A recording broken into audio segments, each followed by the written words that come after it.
जब भी हम पेशेंट को आईवीएफ ट्रीटमेंट सजेस्ट करते हैं तो उनमें ये प्रश्न ज़रूर आता है कि आईवीएफ के साइड इफ़ेक्ट्स क्या है, अगर ये ट्रीटमेंट रिस्की है या नहीं, जो बच्चा आएगा उसमें कोई प्रॉब्लम होगा, उसका परफॉर्मेंस कैसा रहेगा, ऐसी काफ़ी सारी गलतफहमियां हैं।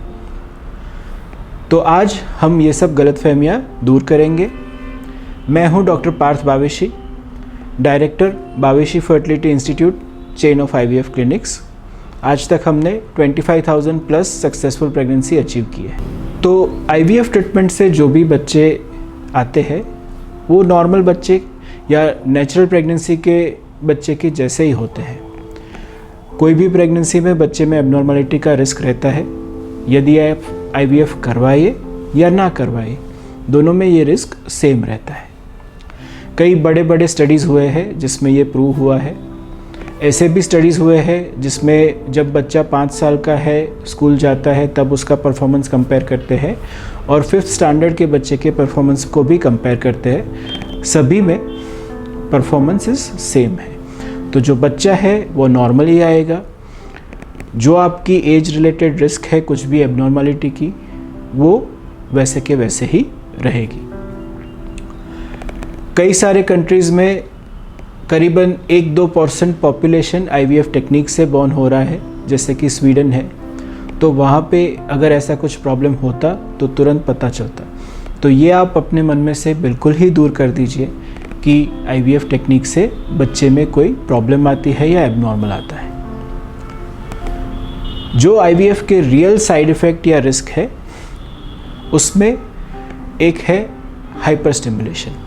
तो ये क्या है, ये जानने के लिए हम उसका स्टेप समझते हैं। सबसे पहला आईवीएफ का स्टेप है स्टिमुलेशन, मतलब कि अंडे बनने की प्रक्रिया।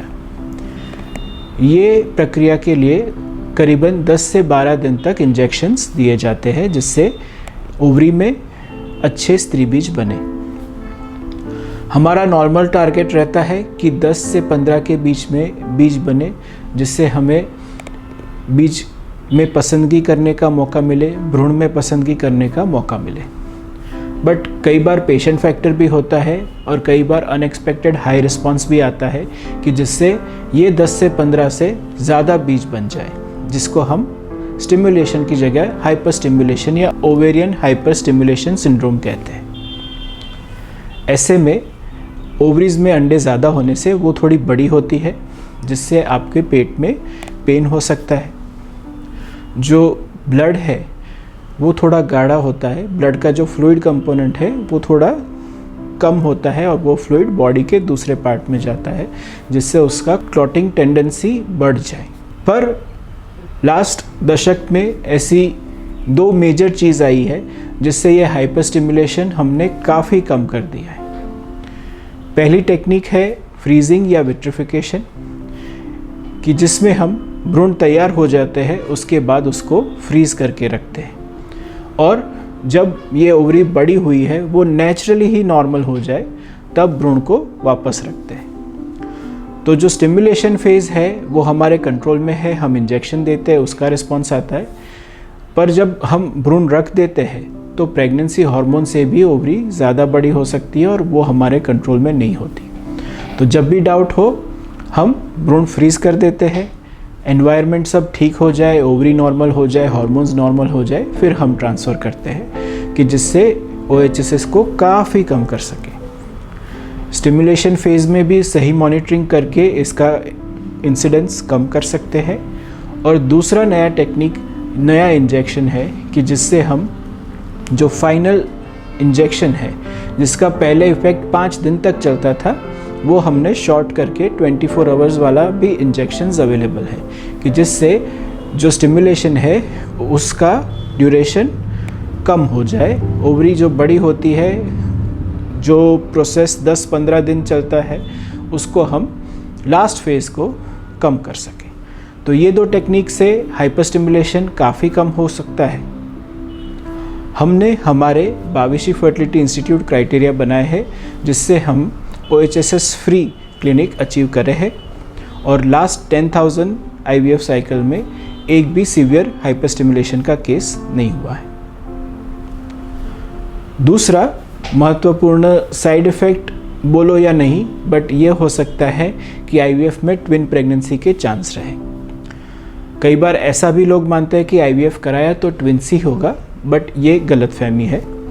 एवरेज आईवीएफ में 70% एक बेबी होता है और 30% में 2 बच्चे होते हैं।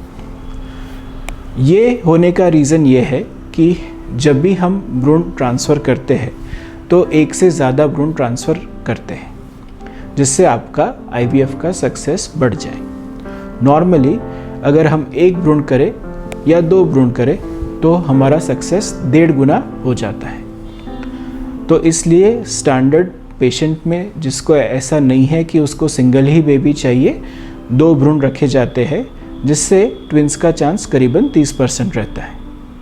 पर अगर आप चाहे कि मुझे सिंगल ही फीटस चाहिए, सिंगल ही बच्चा चाहिए, तो उस तरह से हम ट्रीटमेंट मॉडिफाई कर सकते हैं कि जिसमें भ्रूण का चयन करके बेस्ट जो एम्ब्रियो है वही हम ट्रांसफ़र करें।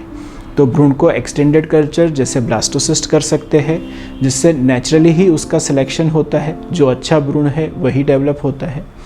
और उसके बाद हम जेनेटिक टेस्टिंग पीजीटी करके उसको फर्दर फिल्टर कर सकते हैं कि ये 5 ब्लास्टोसिस्ट में से ये 3 जेनेटिक नॉर्मल है, तो ये जो भ्रूण हमने सिलेक्ट किए हैं उसमें मैक्सिमम इम्प्लांटेशन का चांस रहेगा।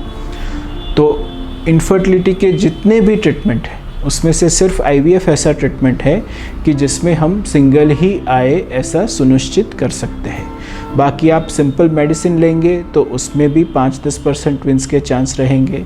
आईयूआई कराएंगे तो 15-20% ट्विंस के चांस रहेंगे। स्टैंडर्ड आईवीएफ में वो 30% है, बट अगर आप चाहें तो वो सिंगल कर सकते हैं।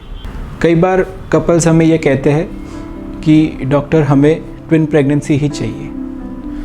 तो ट्विन प्रेगनेंसी में कई सारी चीज़ ऐसी है जिसका हमें ध्यान रखना चाहिए।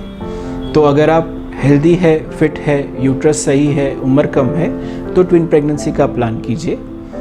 अगर आपकी एज ज़्यादा है या यूट्रस में कोई प्रॉब्लम है तो ये बेटर रहता है कि हम सिंगल बेबी ही कंसीव करें, जिससे प्रेगनेंसी आपकी स्मूथ रहे।